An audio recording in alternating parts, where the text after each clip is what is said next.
How trusting would you be?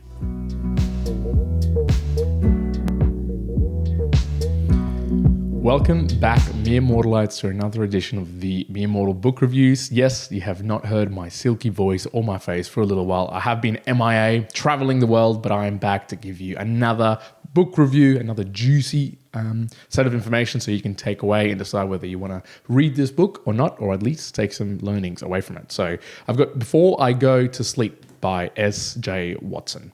Now, right off the bat, I'm usually a slow reader, but I managed to smash through this fiction book in around 18 hours, which is very unlike me. And normally when people say it's a page-turning type of book, this is what it was for me. It was a page-turner. So be advised, that's the initial lens that I looked at it. It is a bit of a thriller. But what is the book all about? Of course, now, first of all, this has become a major film as well. So it's with Nicole Kidman, Colin Firth, and Mark Strong. And I haven't actually seen that particular movie, but I'm going to give you the review of the book itself. So I say Synopsis particularly, and I just wanted to write this down. It's a psychological thriller that actually tracks through Christine, and right from the beginning, waking up in a bed that she doesn't recognize next to a person that she doesn't recognize.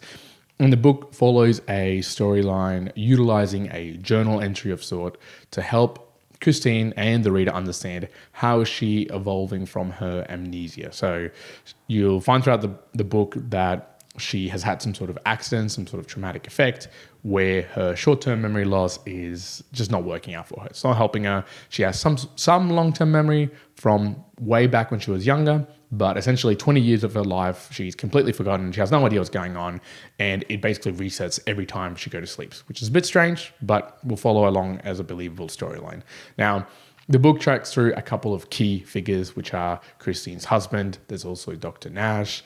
There's not too many characters that actually get introduced throughout the play, which makes it a very easy read, and also helps it in being a fast-track type of book, because every time a chapter or a break in the book comes along, it's usually a next journal entry. So the way that the actual book is structured, and I'll just pull up a random page, it starts the book off setting the context of Christine first learning on a particular day what is going on, images that her husband's put up on the bathroom to help her understand, as you would imagine someone waking up from a slumber and you've got amnesia and you have no idea what's going on. You would imagine it's trying to get those memories back again, resetting every single day. But the way the chapters will be structured out is you'll start with a journal entry. So it'll be Saturday, 10th of November, and then it's Christine essentially putting through a set of notes. Now, the present book itself, or the thread of it, is in the view of Christine actually reading through these journal notes on this particular day that she's waking up, where the majority of the plot of the story works through, but you're almost going back in time to understand, okay, this is how she actually articulated in the previous day around why is it that I did that? Oh, okay, I didn't know that I had a son called Adam. Oh, I didn't know X, Y, Z. So that's really the premise of the story. And it all culminates, it all sort of summarizes up at the end to bring together an idea of, this is what she's learned through the journal entries on the previous days that, when she wakes up and keeps forgetting, helps her to keep on remembering. Can she trust everyone who says who they are? Maybe, maybe not. I won't give away that for you, mere mortalites. But it is a page turner, because what it ends up doing is every single chapter, which is a new journal entry or a new day, you want to find out what is the next little piece that she's learned in the previous day. What happened with, this conversation with Dr. Nash? Why is it that she shouldn't trust Ben? Why should she, et cetera, et cetera, et cetera. So for that, I do applaud it. A couple of themes of the book as well. So a couple of them noted down here. One, loss of identity. So really, how important is memory to our identity? And describing herself as almost, and she describes herself, so as Christine in the actual book, as almost an animal without the centering in the flow of time. So she talks about waking up so it's a 24-hour cycle. You wake up, and all of a sudden it's like you can't really center yourself in a location of, damn, what happened yesterday? Truly, what am I expecting to do tomorrow? And whatever you're doing in the present, how much worthy is it, given that you're not going to really recall it into the future? So that loss of identity, almost pulling oneself back to an animalistic sort of style. There's a few times throughout the book where she calls out on, what should she be doing? And really the answer is, well, keep yourself fed, write in the journal, go see a doctor. That's pretty much it, because what else are you going to really do? So there was a good theme throughout the loss of identity. And obviously then the two key pieces, one being memory. She cannot remember a lot of things, and it's through finding out through that storyline in the journal of, oh, okay, this is what she actually did the previous day, having no real recollection of it, and trust. So with that loss of memory and with that loss of identity also comes the losing of trust, so both of oneself and of other people. So throughout this book, the thread of it is, can she really trust a doctor? Can she trust her partner? Can she trust a friend? Is what she's being told correct or not correct? And without that continuous flow of memory, she finds herself into this often deep layers of despair, and you can read through it of, are they really telling me what is real? Should I just be trusting what they say? And also at the same time, there's a piece throughout the book here where Christine finds out that she actually was a writer. She had some pinpricks of ideas of, did she actually do this? Did she want to do English? Was she a teacher? Did she write? And she starts finding out that, oh, actually she was an author. She did publish a book. And throughout the book, you also start finding this trust issues where she thinks, have I made that up? Have I just thought that I wanted to be a writer, but in fact, I didn't write? And until she actually sees the proof, when she sees one of her books actually written and she get a copy of it, she starts realizing that it's real. But you can find that sense of, oh, the loss of trust can be a pretty powerful thing to an individual and really change their mind, plus be guided in particular ways. Some of the personal observations for me of this book, I mean, one, of course, I really enjoyed it. I enjoyed that psychological thriller, that aspect of you're learning more and more and more every page that you're turning, and you want to continue page turning because there's just that extra 1% that you haven't figured out that you just know is going to come up in the next bit. Every single chapter entry, if you like, in the journals isn't left with an absolutely tantalizing hook, but it has enough of that underlying threat where you want to understand, what happens next? What happens if when she gives the journal to the doctor, or what has been really done? What actually caused her injuries? Was it really a car crash, or was it something else?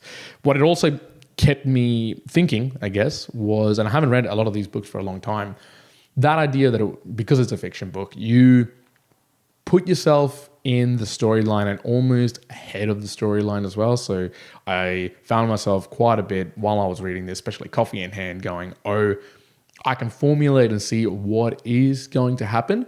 And it was such a strong read. And I usually do this, which is a terrible thing to do, but I'll be always wanting to be like, okay, I'll just quickly flick to the back of the book to try and understand and really see if I'm going in the right path, that this is where it actually ultimately leads. Now, I held myself back from doing that, but it was those types of book. I really wanted to know and find out how it actually finished. How does it summarize? And so for that instance, I smashed through it in 18 odd hours. I did enjoy the beginning of it. So just from a structure perspective, loved the book and how it began and centered itself around amnesia and trust. And you could really put yourself in that experience of, holy crap, this is what it would feel like if you lost your memory. And this book has similar reviews elsewhere if you want to go and have a look. There's a bit of repetitiveness through the middle structure of the book. So because you're reading journal entries and you're trying to build up a picture of what's been happening on a day-to-day basis, it does focus on the reality of what you would imagine an individual writing in a journal day-to-day when you're learning completely everything brand new of the last 20 years. And most of the journal entries begin in very similar ways. So there would be 2 or 3 paragraphs which you've probably either already read, has already been written, or you understand and have the structure already behind it because you're reading it as a book. However, an individual actually going through a journal would actually write that down to say, oh yes, this is what I remember again and again. So there was a handful of repetitives through it. Usually when I see that, I go, it probably would have done better if it was just to be a little bit more concise, chop off a few of those journal entries. However, it also lends to the reality of what someone with amnesia on a 24-hour cycle would actually experience. Still, in saying that, I ate up the book, so I really did enjoy it. Now, with all that, I actually give it a 7 out of 10. And would I recommend it to the Mere Mortal listeners? I would. I definitely would recommend it. I don't know if I'd recommend the movie more because I haven't seen it, so I have no idea. However, if you do want a fast sort of thriller, psychological thriller that you want to read and not put down and absolutely smash through, I would definitely recommend you go and take a bit of read. It's an easy read. There was nothing in here where I went, I don't understand these words. And it was something that helped me switch off and switch in to a different context. So that is all Mere Mortalites for today of Before I Go to Sleep by S.J Watson. If you have read it before, let me know. Make sure you send through a Boostgram or in other means to let me know if you've enjoyed it, if you enjoyed this book review, if you missed my silky tones and my beautiful face. Jokes, as Karen would say, it's probably not real. The other thing I would probably also recommend, we're going to start doing this a little bit more across most of our other channels, so our book reviews, our Valley for Valley podcast as well, is our main channel, the Mere Mortals podcast. So really this stems off our Mere Mortals podcast. So if you haven't checked that out, make sure you do. There's all the links below and everywhere where you're either watching this by video or you're actually listening through by audio. Make sure you go and support us through on that main channel as well. For now, Mere Mortalites, I leave you there. Before I Go to Sleep, S.J Watson. Hope you enjoyed this and I hope you're taking care wherever you are in the world. Juan.